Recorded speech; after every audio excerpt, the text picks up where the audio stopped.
हाय सर्वांना, कशा आहात मुलींनो? मस्त ना, मी पण मस्त आहे. तर आज आम्ही आलो आहोत रुपालीच्या सासरी. सकाळी आम्ही 7 वाजता बसलो गाडीमध्ये आणि यायला आम्हालाच मग सांगतो 2:30 वाजले होते. सकाळी उठलो आणि आंघोळ वगैरे केली आणि नाश्त्याला काही नाही, मग रात्रीचं दूध होतं. मग रुपालीला बोललं चहा बनव. आम्ही चहा पिलो आणि लगेच निघलो आणि पनवेलमध्ये आलो गाडीत बसायला. 5 नाही 2-3 मिनटं थांबलो असतो की लगेच गाडी आली आणि गाडीमध्ये बसलो आम्ही. आणि थोड्या वेळ काही सांगता नाही येणार, मग कोणत्या ठिकाणी गाडी थांबली. तर मग त्या ठिकाणी गाडी थांबल्यानंतर आम्ही नाश्ता वगैरे केला. बघ कसं आलं होय. आता मी सांगते मुलींना, आता मला जायचं आहे उद्या. माझं सिक्रेट असेल, मी बोलणार आहे त्यांच्यासाठी. तर एवढं येऊन कशी भक्ती आहे. तर मग आम्ही नाश्ता वगैरे केला. मग त्याच्यानंतर प्रवासात तर जास्त खायला नकोच होतं मला. कधी जास्त खाल्लं ना तर मळमळ होती आणि उलट्या व्हायच्या आणि तेलकट तर मी जास्त खातच नाही प्रवासामध्ये. मग आम्ही नाश्ता केला तर रुपालीने मग पोहे घेतले, तर आम्ही पोहे खाल्ले. मग त्याच्यानंतर रुपालीताईंनी काही थोडेच पोहे खाल्ले. प्रिशा तर पोहे खाईनाच, एक घाससुद्धा तोंडात घेणार ती मुलगी. तिला ना वरण भात पण चालत नाही आणि ते भाताचा प्रकारच खात नाही. मग आम्ही थोडेसे पोहे वगैरे खाल्ले आणि रुपालीताईंनी मग काही केलं थोडं म्हटलं ते कुरकुरे वगैरे हे तरी घे म्हटलं मुलींना खायला. माझा तर घसा असा पॅक झाला आहे ना आता. नशीब मला मुंबईच्या पाण्याने काही न काही. ही आली तशी चिल्लर पार्टी ही ना, यंगस्टार ही छोटी यंगस्टार आल्यापासून बघा. रुपाली आल्यानं आम्ही आल्यानंतर तर जेवलं थोडंसं. रुपालीताईच्या सासूबाईने स्वयंपाक केलेला होता, तर मग जेवलो. तर आली तशी प्रिशा बाहेर खेळती. मम्मीला तिने एक शब्दाने विचारलेलं नाही आणि झोपले. मग रुपालीने खूप शांताची झोप घेतली आणि मी पण झोपले. आणि झोपेतून उठल्यानंतर मी म्हटलं नाही का आता उद्या मला जायचं आहे, तर माझ्या मुलींशी थोडंसं बोला. मला तर काय असं तुम्हाला बोलताना आलं व्हिडिओमध्ये, जास्त म्हणजे असं काही बोलताना आलं तर नेहमी व्हिडिओ चालू असला तर मग प्रिशासारखी आरडावारडा असायचा आणि मला काही एवढं सविस्तर तुमच्याशी बातचीत करता आली नाही. तर मग आम्ही ते एस तर मग ते प्रवासामध्ये मग मी रुपाली थायला बोललो काहीतरी असे हलके पॅकेट वगैरे घे बाई मग खायला आपल्याला, नाही का. मग तिने ते बटाट्याचं तर काय होतं असं मोठं पॅकेट घेतलं, एक पाण्याची बाटली घेतली आणि मग आम्ही ते बसल्यानंतर मग तिने बी थोडीशी ते खाल्ले. तिच्या मिस्टरांनी काहीच खाल्लं नाही, ते मला नकोच. मग तसंच मग पुढं आल्यानंतर परत गाडी जेवणासाठी थांबली. मग त्यावेळेस रुपालीताईंनी काय घेतलं, ती बोलली मम्मी इथं काही मुगाच्या डाळीची का उडदाच्या डाळीचे भजे छान असतात. मग तिने भजे घेतले. तिच्या मिस्टरांनी वडापाव खाल्ला आणि मग परत पाणी तर इतकं घेतलं ना सांगते तुम्हाला, नाही म्हटलं तरी आम्ही 100 रुपयाच्या पुढे 100-150 रुपयाचं आम्ही रस्त्याने पाणीच प्यायलं असतं. कारण उन्हाचे दिवस होते, भरपूर असं ऊन होतं. मुंबईला इतक्या दिवस राहिलं तर ऊन हे मी पाहिलंच नव्हतं. तुम्ही तर पाहिलं मुंबईचं वातावरण तसं. ऊन मी किती दिवस झालं पाहिलंच नाही. जवळजवळ मला आता सव्वा महिन्याने रुपाली ताईपाशी राहायचं कारण मी तुम्हाला काही व्हिडिओमध्ये मी बोललेले. कारण तिची तब्येत बरी नव्हती, तिला खूप वीक पण आलं तर खूप. म्हणजे ती वरून स्ट्रॉंग दिसती आहे, पण आजही तुम्हाला सांगते वरून स्ट्रॉंग दिसती, पण ती आतून आहे ना खूप अशी टेन्शननी म्हणा किंवा मुलांची करताना धावपळ म्हणा, पण तिला आतून ती एकदम अशी खचल्यासारखी झालेली, अशांत वाटते ती मला. म्हणून तिला मी बोललं, म्हणजे थकवा येतो तिला, थोडं काम केलं की थकवा येतो, त्याच्यानंतर हातपाय दुखतात. म्हणजे तिला असं जो आपल्याला एक कसा उत्साह असतो, ऊर्जा स्त्रीला आपल्याला कशी एक ऊर्जा लागते, कुणाची नाही कुणाची ऊर्जा खूप महत्त्वाची असते. ऊर्जा आणि म्हणजे एक प्रेमाचे 2 शब्द म्हटलं तरी बी चालेल. ऊर्जा म्हणजे ऊर्जेची दुसरी बाजू शब्द, की आपल्याला समजून घेणारे शब्द. किंवा आपण कधी घरामध्ये थकलेला असतो, आपले मिस्टर कामावून आले, मुलींनी तुमचे काय माझे काय समजा मिस्टर कामावून आपल्याला नुसते म्हणले अरे खूप थकली, तुझा चेहरा खूप चुकल्यासारखा वाटतंय, आज काय तुला बरं नाही का, एवढं जरी बोलले आपल्याला प्रेमाने 2 शब्द, तरी पण आपल्याला त्यातून थोडीशी का होईना एनर्जी आणि ऊर्जा मिळत असते. मग त्या शब्दातून म्हणजे ऊर्जा म्हणजे दुसरी बाजू त्या शब्दच असतो. तर मग तसं रुपालीताईचं तसंच काय असं मनावरती झालेलं असावं. घर घेतलं एकीकडं, त्याच्यानंतर तुम्हाला सांगते घर भाडं, मुलीच्या शिक्षणाचा खर्च, म्हणजे सगळ्याच इन्कमिंग कमी आणि आउटगोईंग जास्त झालं रुपालीताईचं बजेट. त्याच्यामुळं तिला ते आतून तिला काय बोलता येत नाही, सांगता येत नाही. आणि आतूनच ते असं विचार करून माणूस खूप विचारानेही थकतं. कारण आपण वरती शांत असतो पण मन आपलं सारखं आतमध्ये असतं, धावत असतं, पळत असतं, अशांत मन असतं आणि ते मन आतून धावून धावून विचार करून करून करून एकदम असं थकल्यासारखं झालेलं असतं. पण तसंच काहीतरी रुपाली झालेलं होतं. कधी पण आम्ही फोनवर बोललो, व्हिडिओ कॉल केला, बोललो ना, मग त्यावेळेस तिचे ते चेहऱ्यावरूनच काढायची, खूप थकलेली बसते, असं वाटतं तिचं खूप धावपळ झालेली, खूप तिला त्रास होतो आहे, तिला मदतीची गरज आहे. मग ह्या इथूनच मग मी म्हटलं चला जाऊया आता. प्रिशाची प्रांजलची पण परीक्षा जवळ आली, मी जाते, थोडी तिला मदत होईल, थोडी तिला मी सांगते माहेर असं असतं, माहेरचं कुणी जरी आलं तरी आपल्याला किती म्हणजे अप्रूप असतं. आणि माहेरांबद्दल कुणी जरी आपल्या घरात आपले मित्र जरी माहेरांच्या माणसाबद्दल बोलले तर आपल्याला खूप त्यांचा म्हणजे आवडत नाही, राग येतो, असं म्हणजे असं होतं. मग त्याच्यामुळे मी म्हटलं नको आता जाऊया आपण थोडंसं मुंबईला. रुपाली त्यापेक्षा मला बी काय नाही, आता इकडं दादा निकिता ते बी दोघंजण सेटलमेंट झालेले, ते एकमेकाला समजून घेतात, दादा पण घराची पूर्ण जबाबदारी पार पडते, म्हणून मला काय असं टेन्शन वाटत नव्हतं. म्हणून मी म्हटलं चला जाऊया आता. रुपाली ताईला 1 महिना तरी आपण देऊया, मस्त माणसाला वाटतं म्हणाला की नको बाबा. प्रत्येकजण असं ज्यांना जावं आलं असतं अशा महिलांना प्रत्येकाला वाटतं नको जावायच्या घरी राहायला नको, लेकीच्या घरात. पण नाही, हे चुकीचे. ज्यावेळेस आपल्या मुली काय होईल त्यावेळेस आपण खंबीरपणे बाकीचे सगळे विषय जे आहेत हे जे मागचे विषय आहेत, हे मी तर बोलले आणि अंधश्रद्धेचे विषय आहेत असंच मला वाटतं. तर मग मी सगळे विषय बाजूला सोडून मग मी म्हटलं नाही गाड्या, मला माझ्या मुलीसाठी जाणं खूप गरजेचं आहे. आणि प्रांजलची परीक्षा होती म्हणून म्हटलं चला, तिने बाहेरचं जरी प्रांजलला शाळेत नाही, कारण परीक्षेत तुम्हाला माहिती आहे सोडवायचं 2-3 तास झाले की परत मुलांना घेऊन यावंच लागतं. किती धावपळ होती म्हणजे मी बघितलं आहे स्वतः. म्हणजे सोडवून घरीपर्यंतच नेण्याचा टायमिंग होतो. मग तिला घरी आल्यानंतर कपडे आहेत, परत ते प्रिशा तर तुम्ही बघितलेले, लहान मुलं घरात असल्यावर घरभर असा राड आणि कंटिन्यू किरकिर. थोडं काय झालं की लगेच किरकिर प्रिशाचं असायची. मग आता मी गेल्यानंतर तिला थोडंसं तिरीच म्हटली मम्मी बघ तू येत असेल तर ये, मला तर सध्या तू यावं असं वाटतं. मी पण म्हटलं चला. मग काकांना घेऊन मी मुंबईला गेले. तर जवळजवळ 1 महिन्याच्या पुढे मी कसे डोळ्यापट्टी बांधून राहिले.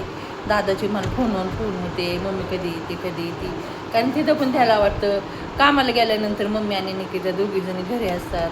मग त्याला घरी म्हणजे निकिता पण एकटीच पडते ना, आता कामाला गेलं एकटीच असते. सकाळी काम आवरलं की तिची अशी सवय निकिता ती जास्त काही शेजारी पाजाऱ्यांच्या संपर्कात राहत नाही, बोलत नाही, काय नाही. कारण ह्याला कारण बी असं आहे की दादाचा दबाव. त्याचं कसं असतं, त्याला कोणा संग बोललेलं त्याला जास्त आवडत नाही. किती मस्ती चालली, पकडापकडीचा खेळ चालला आहे. प्रिशा आणि वेदांत दादा पण आहे आणि प्रांजल ह्यांचा तिघांचाच घरात नुसता हे. तर मग दादाला पण आवडत नाही एकटं. मग प्रांजलचं मग रुपाली दादा गेल्यानंतर प्रांजलला सोडायचं, परत घेऊन यायचं. मग मी तोपर्यंत घरातलं स्वयंपाक करायचे, फरची पुसायचे, जेवण वगैरे. ती म्हणायची आता मम्मी तू आली तर तुझ्याच पसंतीच्या म्हणजे माझ्या पसंतीच्या तू भाज्या बनव नगरसारख्या. तर मी माझ्या पसंतीच्या भाज्या बनवायचे. पण ती म्हणायची की नगरला जशी टेस्ट लागते मम्मी तशी इथं काय अशी एवढी चांगली टेस्ट लागत नाही. पण पाण्यात बदल असतो, खरं सांगू का मुलीनं, पाण्यामध्ये खूप बदल असतो. गावच्या पाण्यात आपण कशाही भाज्या बनवल्या ना तर खूप चवदार आणि टेस्ट लागतात. पण रुपाली जायला वाटत पण माझी मम्मी अशी टेस्ट आहे. म्हणलं बाई ये मुंबईचं पाणी नशीब, नवीन लोकांना मुंबईचं पाणी लागतं. म्हणजे त्यांना झुला बुलट्या होत्या, ते पाणी त्यांना पचत नाही. तर ते मला काय असा प्रकार नाही झाला, कारण मला म्हणजे सवय आहे असं आपलं नगरचं पाणी प्यायची सवय. पण मला गावी गेल्यावर ना कधी मला जमत नाही, फिल्टरचं पाणी मला चालत नाही आहे. मला ती फिल्टरचं पाणी प्यायची सवयच नाही आहे. तर मला तर मी त्यासाठी जपूनच आपलं जेवण बी सगळ्या गोष्टी मी जपूनच केल्या. तर आता ही मुंबईच्याबद्दल मी राहिलेले महिनाभर कशी राहिले हे मला थोडंसं तुमच्यासंग या व्हिडिओद्वारे सांगायचं. तर मला बरं वाटलं, छान वाटलं, कधी वाईट वाटलं, कधी असं वाटलं. तसं होतं ते बाकीचे विषय काय मला तुमच्यासमोर मांडायचे नाही आणि मला काहीही बोलायचं नाही. माझ्यासाठी जेवढी मुलगी जवळची आहे तेवढे जवळचे जावं आहे. कारण ह्यांच्यामध्ये मला कोणाची बाजू घेऊन बोलायचं नाही, कोणाचं चूक आहे ह्याच्याबद्दल नाही बोलायचं आणि कोणाचं बरोबर आहे ह्याच्याबद्दल नाही बोलायचं. तर आता मी उद्या सकाळीच आहे ना मी नगरला जाणार आहे. आजच मी नगरला जाणार होते. एस टीतून बसतानाच आम्ही ठरवलं होतं की मी नगरच्या गाडीत बसन, तुम्ही कर्जतच्या गाडीत बसा. तर आमचे जावई म्हणले नाही तसं नाही, तुम्ही कर्जतला या, 1 रात्र बघा आणि दुसऱ्या दिवशी जा मग त्यामुळे मला जावायचं म्हणणं काय मोडता नाही आलं. मग म्हणलं नको आता इतक्या दिवस आपण राहिलो थोड्यासाठी कशाला त्यांना दुखवायचं म्हणून मी आज कर्जतमध्ये आले. आणि हा व्हिडिओ तुमच्यासाठी खास कर्जतमध्येच मी काढत आहे, कारण मी उद्या तुम्हाला निरोप देणार आहे. कारण उद्यापासून मी शक्यतो आता रुपाली आपल्या नगरला येणार आहे. तर व्हिडिओमध्ये मी तर काय तुम्हाला तर दिसणार नाही. तर प्रिशाचा बड्डे आहे 9 तारखेला. तर आता 9 तारखेला बड्डे. तर रुपाली काय म्हणत होती मम्मी मला यायचं, कारण आता तिला बी जास्त दिवस राहायला भेटणार नाही. मग त्याच्यामुळं माया जरी सासरमध्ये तुम्हाला आराम आहे असं मला कोणाचंही नाही, तुमच्या नवरा बायकोचं आणि तुमच्या मुलांचंच करायचं. पण माहेर हे माहेर असतं, माहेरची बरोबरी सासर बरोबर होत नसते. म्हणजे ती खूप इच्छा झाली आता की मम्मी मला यायचं आहे नगरला. कारण नगरमध्ये आल्यानंतर तिचं जे ठराविक असतं बालपण गेलेलं आहे तिचं पूर्ण नगरमध्ये. मग तिला तेवढं जायचं असतं, कधी गंज बाजारात जाणार, खरेदी करणार, लस्सी प्याणार, ठराविक ठिकाणी ती वडापाव खाणार, खूप त्याची एन्जॉय करत असते. मीच तिला रागवत असते, पुरी नफरपट घेऊन कुठं इकडं पळायचं तिकडं पळायचं. मी तिला बडबड करत आहे. मग तिची खूप इच्छा आहे आता नगरला यायची. तर मी म्हणलं नाही आता प्रिशाचा बड्डे कर आणि नंतर ये नगरला. इथं पण तिच्या आजी आजोबांना खूप मुलांचं तो कसे खेळतात. आजी आजोबांना असं झालं की कधी म्हणजे मुलांना आम्हाला बी खेळायचे त्यांच्या संग. मग म्हणलं नाही काय तू राहा थोडे दिवस, तुझ्यासाठी नको राहू सासरला, पण तुझ्या मुलांसाठी राहा. कारण ते खूप आनंदात इकडे भागड तिकडे भागड त्यांची खूप इच्छा असते.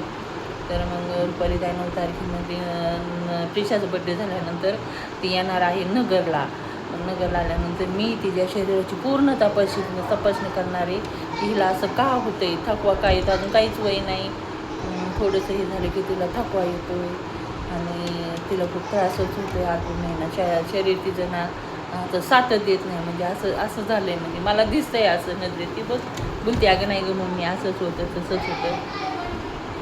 पण नाही म्हणलं नाही काय आता तुला चांगलं तू शारीरिकदृष्ट्याही चांगली झाली पाहिजे आणि मानसिकदृष्ट्याही चांगलं राहिलं पाहिजे. तर मी आल्यानंतर आमचे एक चांगले डॉक्टर आहेत, त्यांच्याकडे सगळं तपासणी करणार आहे. तिच्या गुडघ्याचे फोटो वगैरे काढणार आहे, म्हणजे सगळे तपासणी तिथे करणार आहे. तर म्हटली झालं. मग नगरला आल्यानंतर म्हणलं चला जायचं आहे आपल्याला मावशीचा मुंबई ते कर्जत प्रवास कसा झाला. तर खूप मजेत झाला, खूप आनंदात झाला. मुंबईचे दिवसही खूप आनंदात गेले आणि मजेत गेले. काही दिवस करमत नसायचं, पण मी कधी सांगितलं नाही की मला करमत नाही आणि असं नाही की नको. मी कधी पण येणार तिच्या मनासारखं वागण्याचं आई म्हणून मी माझ्या मुलीच्या पूर्णपणे म्हणजे तिच्या इच्छेप्रमाणे वागण्याचं मी प्रयत्न करत असते. कारण ती समाधानी तर आपण समाधानी.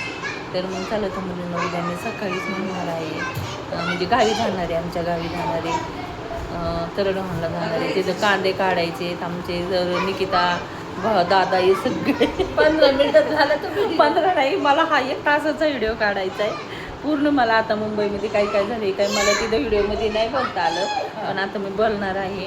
तर आम्हाला आता मी उद्याच्याला पहिले शेतात जाणार आहे कांदे कापायला. आपल्या रुपाली त्याला न्यायचं होतं कांदे कापाय, पण आत्ता इतकं गावी आल्यानंतर इतकं कडक ऊन आहे ना. तर आम्ही इथं स्वामी समर्थांच्या मंदिरापाशी उतरून घरी आलो. तर इतकं ऊन होतं. तर ती मला बडबड करते, अगं बाई खोर बडबड करते. व्हिडिओ झालाय तुझा किती 1 तासाचा. चालले बघा आता बाईची आता चालली तयारी. आल्यापासून झोपलो होतो आम्ही, मला तर काही एवढी झोप नाही लागली. तर रुपाली ताईच्या सासूबाईंना आम्हाला चहा वगैरे पण दिला, त्यांना तुम्ही आराम करा. बघा इथे लपछपी चालली. तर आता मी व्हिडिओ माझा बोलण्याचा स्टॉप करते आणि उद्याच्या व्हिडिओमध्ये तुम्हाला माझे चाललेले आहे आपल्या गावी जाणार आहे. पण त्याच्यामध्ये मी तुम्हाला बोलणार आहे. तर चला तर मुलींनो बाई व्हिडिओ कसा जर वाटला माझे मुंबईला. तर रुपाली ताई नगरला आल्यानंतर मी तुम्हाला सांगणार आहे अजून पण काय गमती झाल्या मुंबईमध्ये, याच्याबद्दल मी तुम्हाला बोलणार आहे. तर नगरला आल्यानंतर रुपाली ताई नगर आल्यानंतरच बोलणार आहे. माझ्या घरं माझा विषय असणार आहे आई आणि मुलगी. तर ह्या विषयाने तुम्हाला खूप असं छान माझ्या मनातलं सविस्तर हे गोड नातं समजून सांगणार आहे. तर भेटूया आपण पुढच्या व्हिडिओमध्ये की ह्या विचार तुमच्या पुढं मांडणार आहे मी. आपण आई केव्हा होतो हा विषय असणार आहे माझा. तर ह्या विषयावर मी तुम्हाला इतकं सुंदर असं सांगणार आहे. तर भेटूया पुढच्या व्हिडिओमध्ये. चांगला तर मुलींना बाय. Bye bye मुलींनो.